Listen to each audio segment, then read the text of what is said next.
अभी हम लोग देखते हैं यूटेक्टिव। यूटेक्टिव सिस्टम, ठीक है। यूटेक्टिव सिस्टम जैसे हम लोग पहले क्या पढ़े कि अगर बाइनरी सिस्टम है तो बाइनरी सिस्टम का क्रिस्टलाइजेशन प्रॉपर्टी डिपेंड करता है दो इंडिपेंडेंट कंपोनेंट्स के इंटरेक्शन पे।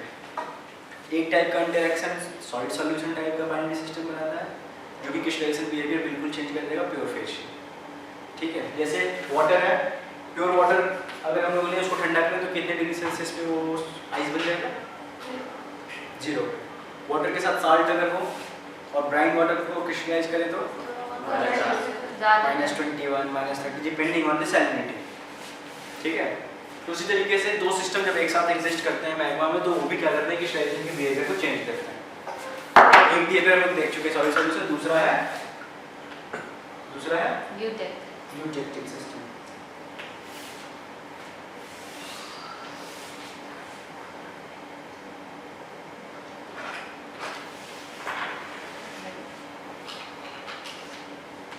ये बहुत इजी है, इसको जल्दी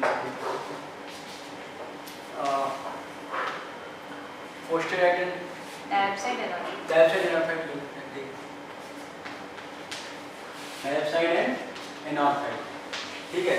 डाइऑक्साइड का मतलब होता है पायरोक्सिन, एनॉक्साइड का मतलब होता है प्लेजियोक्लेस। पायरोक्सिन प्लेजियोक्लेस किसी सिस्टम में तो कौन सा रॉक बनेगा? Rock, commonly basalt. तो हम लोग बेसिकली बेसॉल्ट के बारे में पढ़ने जा रहे हैं, कैसे क्रिस्टलाइज होता है अगर उस सिस्टम में केवल डाइऑक्साइड और एनॉक्साइड है और कुछ नहीं, ठीक है।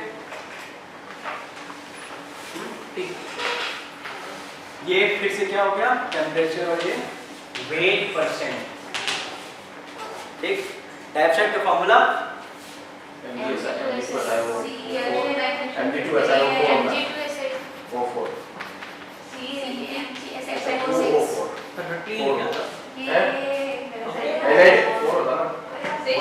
होता है ना, 2:6। Dioxide pyroxene single chain silicate तो 2:6 होगा ना। ओके। और एनॉक्साइड का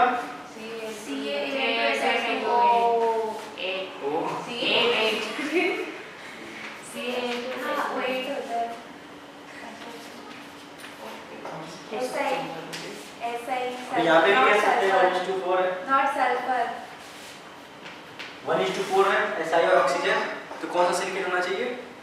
टेक्टोसिलिकेट 1:4 टेक्टोसिलिकेट होता है नहीं, अरे तो इसमें ये मेसोसिलिकेट होता है। तो लेकिन यहाँ पे एल्युमिनियम तो है जो कि सिलिका साइड पर रिप्लेस कर रहा है, तो यहाँ पे 4 बेसिकली टेट्राहेड्रल साइड्स हैं। तो ये क्या है? 1:4:8 मतलब 1:2, तो ये टेक्टोसिलिकेट हो गया, ठीक है। अच्छा, वो जो डायज़न में जो CN दोनों ऑक्टाहेड्रल साइड होते हैं। हाँ, तो फिर ये ओलिगन में होता है ना, ओलिगन में Mg2SiO4 अच्छा Mg, ओके Mg या Fe, ठीक है। हमको समझा दिए, इट मींस कि जो देख रहा है वो समझ रहा है, जा रहा है, अच्छा ठीक है। ये समझ में आया? हाँ, हम लोग क्या करें, डायरेक्ट इन दोनों को क्या करते हैं सिस्टम में, ठीक। क्यों? क्योंकि कोई भी सिस्टम जो इन दो से डिफाइन हो सकता है उसको और ज़्यादा से डिफाइन करने की जरूरत नहीं है, क्योंकि कंपोनेंट एक minimum number of chemical constituent which can define the system, ठीक है। तो पहला स्टेप इक्विलिब्रियम क्रिस्टलाइजेशन, दूसरा फ्रैक्शनल क्रिस्टलाइजेशन, फिर तीसरा मेल्टिंग, इक्विलिब्रियम मेल्टिंग, और चौथा पार्शियल मेल्टिंग। ये 4 स्टेप देखेंगे हम लोग कैसे इस सिस्टम में वर्क करता है, ठीक है। वो उसका डायग्राम सही कर दो, मतलब ये कम होता है ज़्यादा होता है, डाइऑक्साइड तो ठीक है। हम प्रेशर बढ़ा दिए हैं, ठीक है, 1 एटमॉस्फेयर पे नहीं है, ठीक है। तो प्रेशर के साथ ये चेंज होता है, हाँ, ठीक है। जिधर का टेम्परेचर बढ़ रहा होगा जिधर इफेक्ट उससे- ज़्यादा होता है उससे हाँ, उसके अपोजिट टेम्परेचर बढ़ेगा, ठीक है। तो ये डिफरेंट टेम्परेचर पे है, कोई दिक्कत नहीं है। हम लोग 3 सिचुएशन लेंगे। एक, अगर बल्क कंपोजिशन यहाँ लाई करें, दूसरा जस्ट इस पॉइंट पे लाई करें, तीसरा इधर लाई करें, ठीक है। इसकी ज्योमेट्री वो समझिए इफेक्ट क्या है। ज़्यादा वाला क्या था? टेम्परेचर इफेक्ट वाला जो बोले, मतलब जो यूटेक्टिक पॉइंट है वो उस डायरेक्शन में शिफ्ट होता है जिसमें प्योर फेज का प्रेशर के साथ टेम्परेचर मेल्टिंग पॉइंट कम इंक्रीज करेगा। ठीक है, क्योंकि हर एक प्योर फेज का प्रेशर के साथ टेम्परेचर मेल्टिंग पॉइंट डिक्रीज करता है ना, या इंक्रीज करता है, डिपेंड करता है। अगर प्रेशर इंक्रीज करेंगे तो डिक्रीज करेगा, और इंक्रीज करेगा उसका मेल्टिंग पॉइंट। ठीक है, तो प्योर डाइऑक्साइड का टेम्परेचर मेल्टिंग टेम्परेचर ये है, प्योर एनॉक्साइड का ये है। प्रेशर इंक्रीज करेंगे तो इन दोनों का चेंज होगा, बट दोनों का चेंज होने का रेट डिफरेंट होगा, क्योंकि ये दोनों डिफरेंट सिस्टम्स हैं। तो वो साइड या वो सिस्टम, वो कंपोनेंट जिसका प्रेशर के साथ मेल्टिंग पॉइंट इंक्रीज होने का रेट ज़्यादा होता है, उसके अपोजिट ये यूटेक्टिक पॉइंट शिफ्ट करेगा। ठीक, तो maybe at one time one atmospheric pressure structure ऐसा होगा, maybe। ठीक है, अच्छा, और ये स्ट्रक्चर क्या शो कर रहा है? ये हमारा गाइडलाइन है, जब सिस्टम क्रिस्टलाइज होगा तो किस पाथ को फॉलो करेगा। अगर प्योर सिस्टम होता तो मेल्ट से सॉलिड आता, वाटर के केस में ऐसा है, ठीक है, प्रेशर टेम्परेचर इंक्रीज करेगा, डिक्रीज करेगा, ये इधर हो जाएगा आइस, वेपर एंड लिक्विड। हाँ, liquid, vapour and ice, just एक रफ डायग्राम बनाना किसी भी हाइपोथेटिकल फ्लूइड का। ठीक है, one system, one component system. तो अगर हम लोग किसी फिक्स प्रेशर पे टेम्परेचर चेंज करें, किसी फिक्स प्रेशर पे टेम्परेचर चेंज करें, बीच वाला लिक्विड होगा, नहीं वेपर, हाइपोथेटिकल फ्लूइड। ठीक, एट कांस्टेंट प्रेशर जैसे जैसे टेम्परेचर चेंज करेंगे, तो हमारे पास एक गाइडलाइन है कि अगर हम लोग चेंज करेंगे तो इस बात को फॉलो करेंगे, और इस बात को फॉलो करते समय क्या क्या मेरे साथ होगा, इस टेम्परेचर पे क्या क्या चीजें मिलेंगी। ठीक है, जस्ट सेम यही है। ठीक है, अगर कंपोजिशन यहाँ है, ए पे है, बी पे है, सी पे है। ठीक है, इसका फिर से ये कौन सा लाइन है? सॉलिडस या लिक्विडस? टेम्परेचर अप, ऊपर पार्ट लिक्विड, वो लाइन जो सबसे पहले सॉलिड फॉर्म करेगा लिक्विडस, तो ये लिक्विडस हो गया। ठीक, इसमें सॉलिडस एज सच एग्जिस्ट नहीं करता, बट हम लोग इसको मान लेते हैं ये सॉलिडस है। ठीक है, क्यों? क्योंकि पानी हम लोग लास्ट में देखेंगे कि ये वो पॉइंट होता है जिसपे सबसे पहला फ्लूइड बनता है या लिक्विड में बनता है। ठीक है, क्योंकि सॉलिडस एक लाइन होगा 2D में, 3D में सरफेस होगा, और यहाँ एक पॉइंट है, तो हम लोग इसको मान लेते हैं। ठीक, तो अगर कोई मेल्ट है, ठीक, उसका टेम्परेचर सरफेस या इन्वायरमेंट से ज़्यादा है, तो क्या होगा? न्यूटन्स लॉ से वो कूल होगा, क्यों? टेम्परेचर गैप के कारण, है ना। ddt of E is proportional to delta theta, Newton law of cooling. Temperature गिरेगा ही गिरेगा, तो जस्ट ये कंपोजिशन का मेल्ट ठंडा होता जाएगा, डिपेंडिंग ऑन क्या पोजीशन है उसका। जैसे ही वो लिक्विडस को एनकाउंटर किया, यहाँ पे आते ही फर्स्ट सॉलिड बनना है। हर जगह सॉलिड बनने का रूल, उसका कंपोजिशन निकालने का होता है हॉरिजॉन्टल लाइन। ठीक है, दूसरी तरफ एक लाइन है, बट इधर जो बल्क है वहीं पे हमारा इसको कट भी कर रहा है, तो लिक्विड इसी कंपोजिशन पर होगा। पहला सॉलिड जो बनेगा वो प्योर डाइऑक्साइड बनेगा। ठीक है, जैसे ही डाइऑक्साइड बना इस सिस्टम में, जिसमें 90% डाइऑक्साइड और 10% एनॉक्साइड है, उसमें से थोड़ा डाइऑक्साइड खत्म हुआ, तो कंपोजिशन किधर शिफ्ट करेगा? एनॉक्साइड की तरफ। टेम्परेचर नीचे जाएगा, रिजल्टेंट कर्व फॉलो होता जाएगा। ठीक, जब तक कि टेम्परेचर इस पॉइंट पे ना पहुंच जाए। जैसे ही इस पॉइंट पे टेम्परेचर पहुंचेगा, यहाँ पे एक और फेज एग्जिस्ट करने लगेगा। ठीक है, जो कि एनॉक्साइड होगा। तो इस पॉइंट पे सिस्टम का डिग्री ऑफ फ्रीडम क्या होगा? 0। जीरो होगा।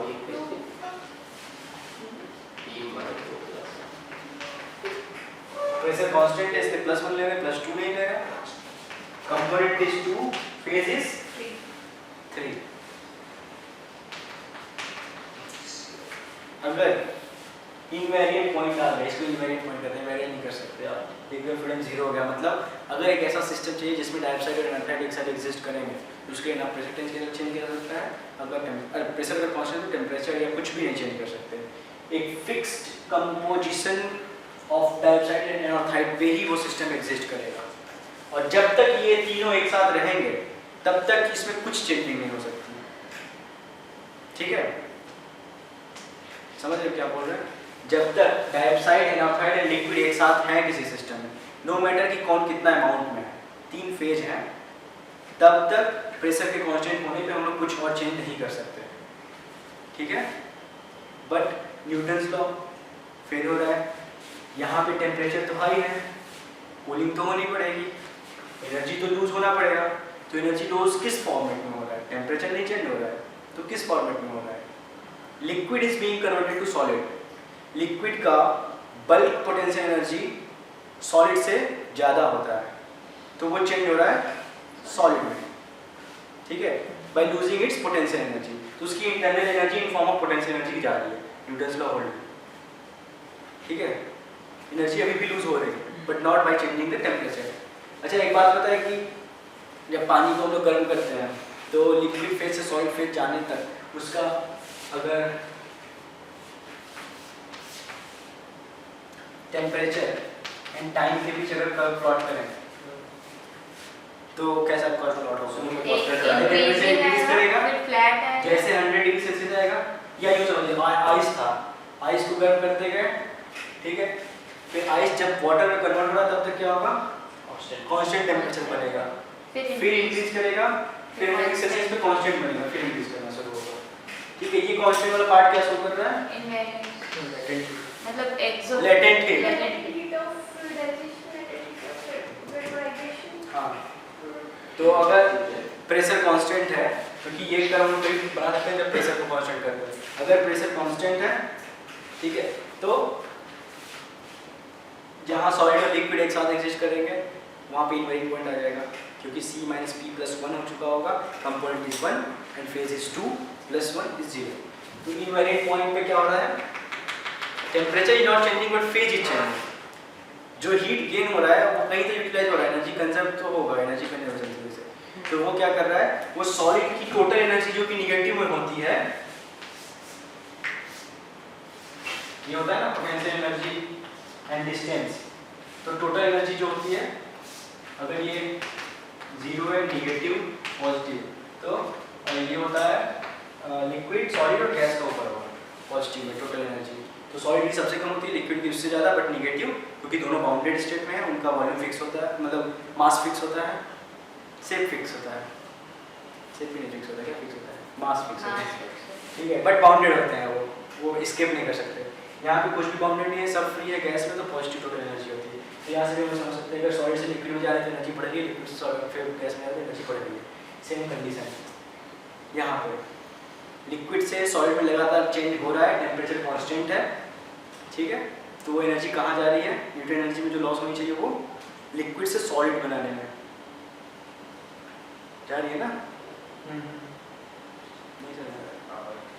सिस्टम एनर्जी लूज करेगा, लिक्विड की टोटल एनर्जी ज़्यादा होती है, सॉलिड की उससे कम होती है, ठीक है। फाइनली सब सॉलिड हो जाएगा, फाइनली सब सॉलिड हो जाएगा। हाँ, आप समझ रहे हैं। फाइनली क्या होगा? इस पॉइंट पे लगातार लिक्विड जो है वो सॉलिड में बन रहा होगा, डाइऑक्साइड तो बन ही जाता है, एनाथाइड भी आ जाएगा, ठीक है। और इस पॉइंट की खास बात ये होती है कि इस पॉइंट पे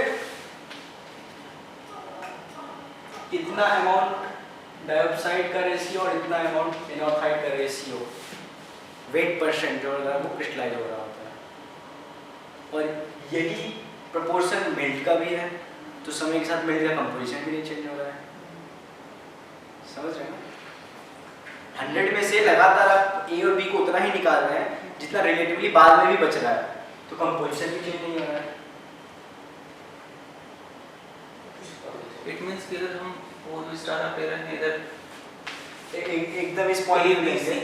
का अगर कम्युनिकेशन हो रहा है, अगर ए का हम लें तो भी वही आएगा, बी का होगा तो फाइनली जो होगा वही आ जाएगा। डी का भी सेम वही आएगा, सी सी भी का आएगा तो डायरेक्टली यही पॉइंट पे आएंगे हम लोग और लगातार यही दोनों बन के लिक्विड खत्म।